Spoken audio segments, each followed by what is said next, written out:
What's going on, guys? Welcome back to another episode of the Clippers Latest, where we talk all things LA Clippers quick, fast, and to the point. As you know, I'm your host with the most, Brandon Goggins, and we're back here with another incredible episode for you today. But I want to do a quick vibe check per usual, see how everybody is doing. I hope that your day has been going incredibly swell so far. At whatever time you are watching this, if you're watching this late at night, I hope that your day was incredibly swell and that you make tomorrow even more incredibly sweller. I don't know if that's grammatically correct, but it's going to be today. But without further ado, we have a lot to talk about today. Well, this will probably be a shorter one, but an eventful one nonetheless. So I think that without further ado, we should get straight into it. And of course, we are going to be talking about Uncle Dennis again to start things off. Uncle Dennis, he's back at it again with the white vans, or whatever that Vine said about Daniel with the vans back in 2015. If you know, you know. If you know ball, you know what I'm talking about. But anyways, Uncle Dennis. This news that I'm about to tell you guys isn't really news in terms of timeline per se, but it's news in terms of news. You get what I'm saying? You'll get what I'm saying in a minute. Apparently, Kawhi's uncle, Dennis Robertson, if you remember from yesterday's episode, asked the Clippers in the 2019 offseason if Kawhi could live in San Diego while playing for them.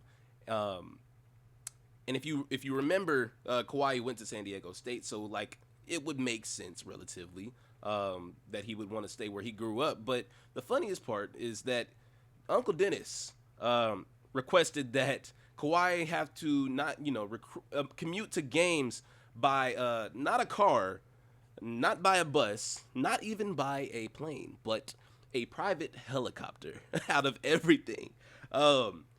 And I wish that was the craziest part about this, but the fact that this was, the fact that this was even a request was wild in itself. But what blows my mind even more is that the Clippers said yes to this.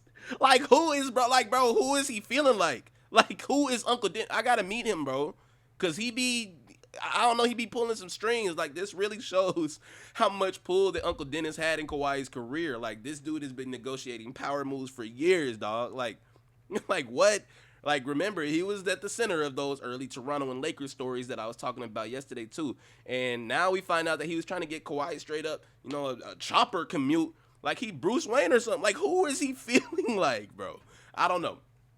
But anyways, Kawhi ultimately moved to LA anyways. So who knows if this ever happened? I'm not sure if this, actually took place or not, but it's the fact that it was on the table, which is hilarious to me, and it makes you wonder what else has been asked for that we don't even know about yet.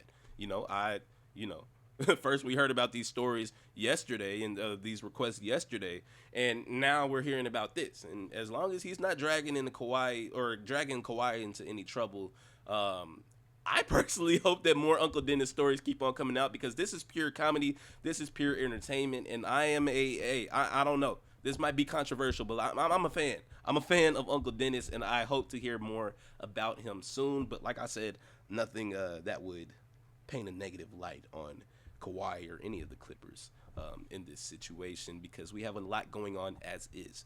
But staying on that topic of a lot going on, I'm here to give you some more aspiration news, give you a quick update on the whole thing.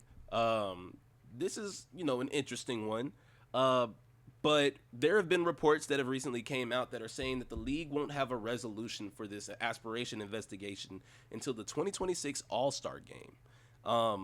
Think about how crazy that sounds. Like, how do you come up with a timeline like that? Like, are they setting that as a deadline? Do they know that that's going to be how long it takes to get through everything and, like, compile all the evidence that they need? I'm kind of confused, but like, whatever. I get, like, sure, I guess. But the craziest part about this whole thing, and this is where it get messy, but well, first of all, that means, firstly, we're gonna have this cloud looming over us, for months on end, for about half the season. And I feel like the media is gonna try and bring this up every time the Clippers hit a slump. But on the other hand, it also means that nothing's going to happen until the midseason. So this team, has a chance. We have a window. You get what I'm saying? We have a window to lock in, find an identity, and try and put ourselves at least in the top 5 of the West rankings before any type of verdict drops, and throws our season in a whole different direction. I hope that that's not what would be the case, especially mid-season. But be prepared for anything. I think that will be good, but it's just kind of crazy. So I hope that we're able to focus, like I said, build that identity as we work up to that All-Star game. But the wildest part, like I was gonna say earlier about all of this, is that I'm gonna ask you: do you know who's hosting the 2026 All-Star game? I'm gonna give you 5 seconds to answer.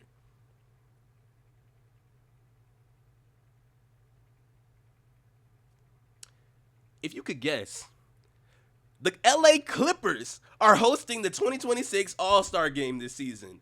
Whoop-de-doo. Whoop-de-freaking-doo.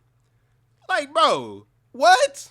Y'all, like, they doing this on purpose, yo. Like, I don't know, bro. This is weird. It's weird, bro. It's weird, bro. That's all I really got to say about it. Like, bro, imagine Kawhi, is hooping in the beginning of the season. So he, is selected to be in the All-Star game. He's selected to be an All-Star. And he's balling out in front of the crowd at home. And then at halftime, the league announces the verdict or something. Imagine some season-altering news drops in the middle of this showcase inside the Intuit Dome. That would be actually insane, bro. And I hope that I didn't just speak this into existence, knocking on wood as I do. But y'all know I love a crazy hypothetical. It's just, it's just part of who I am, guys. But like, imagine that happened. Why, bro? I don't know, bro. The league up to something weird, bro. I'm not. Like I said, I ain't trying to speak nothing into existence, but I just think it's rather odd.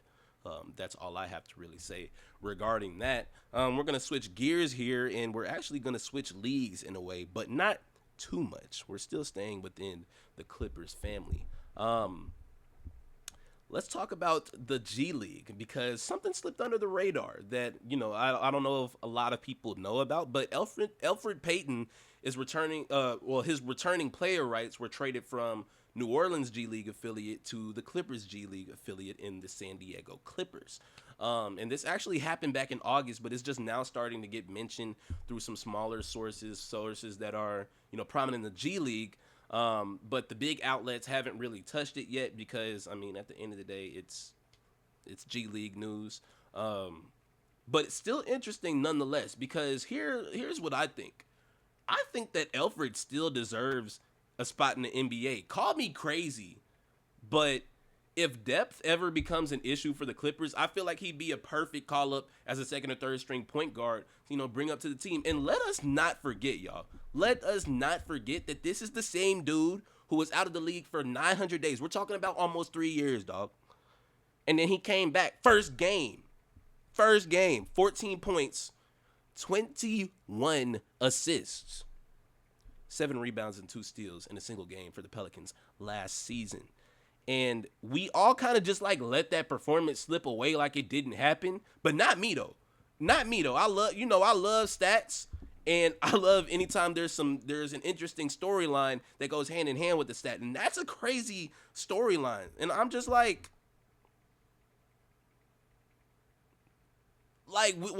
is he not in the league? There is somebody in this league that he is better than, and he can be on the roster, you know what I'm saying, ahead of. I get that the young guys are going to have an upper hand and have an advantage because Elfrid Payton isn't young anymore. But, bro, 21 assists, bro, on a team like this, bro, man, y'all tripping. Y'all better call that man up, man. Y'all got to call him up. I feel like the Clippers have a chance to be the team that gives him another shot. And if that happens, he could definitely make an impact with this squad. Bro, think about all the lob threats. Think about all the scoring options that we have that he has to work with.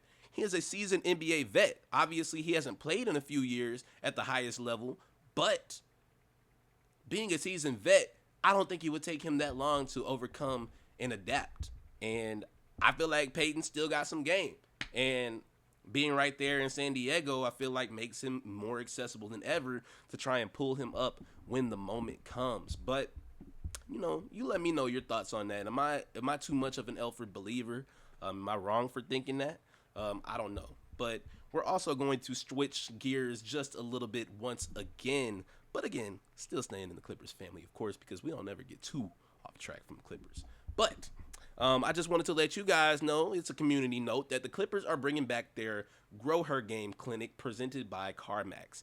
It's going down September 27th, 10 a.m. to 12 p.m. at the brand new Intuit Dome, of course, and it's completely free for girls ages 8 through 14. So this isn't just about hoops. It's about empowering the next generation. It's about building confidence in these young hoopers, giving these young hoopers a chance to get on the same floor as the Clippers who play on that floor. And I think that would be an incredible opportunity. And free opportunities like these are rare. So, thanks to CarMax, it's open to the community. So if you in LA and you got a daughter that's, that got some hoop dreams, trying to become the next Caitlin Clark, Paige Beckers, Angel Reese, Asia Wilson even, I say that, you should take a shot. And why not? You know what I'm saying? If you're not doing anything, I don't even know what day that is, but shoot, mark it out your calendar. You know what I'm saying? I feel like you should hop on that if you are considering it. I mean, spots are limited, so if you know a young player, get them registered fast, because this will probably fill up quick, especially if it's free. There are going to be a lot of community, people from the community that are probably showing up, even if they're not any good at basketball, just because it's a free event and it's a cool opportunity, good exposure. You get to play in the Intuit Dome. Like, not many people get to say that. So I think that is a cool way for the Clippers to kind of give back and help grow the game. I think it's a really dope gesture. And again, if you have anybody that's interested, I think that you guys should take note of that and consider it strongly. But that's going to do it for this episode. I told you that it was going to be a relatively quick one, but you never know. We're going to be back, and we're going to be better. We're going to have some more to talk about. You always know I got something to talk about. I'm a professional yapper. But for now, you guys leave your thoughts in the comments below. Let me know if you're in LA, if you take interest in, going to the Grow Her Clinic. Again, I think it sounds like a cool opportunity. Do you think that Elfrid Payton could make an impact if he were to be called up from the G League and, mesh together well with this team full of already seasoned vets? I think that he'd fit right in, but you let me know what you think. What do you think about them holding this aspiration investigation verdict until the All-Star game? I think that's quite bizarre, in my opinion, but who am I to have an opinion? I can't change anything about that, but let me know what you think about that. And then, of course, for the second day in a row, let me know how you feeling about Uncle Dennis and his his crazy ways, man. But his crazy ways working. They call LeVar Ball crazy, and you see how he's doing. You know what I'm saying? So Uncle Dennis, he's just looking out for his nephew, and it's paid off to some degree, whether you like it or not. Uncle Dennis is going to get his way. But again, that's going to do it. I hope that you guys enjoyed. Be sure to leave a like if you did enjoy, and consider subscribing if you're new. I'd greatly appreciate that. But I'm going to get out of here. Y'all always keep it easy. Take it easy. Be sleazy. And as always, keep it capital P. I'm going to see y'all in the next one. Peace.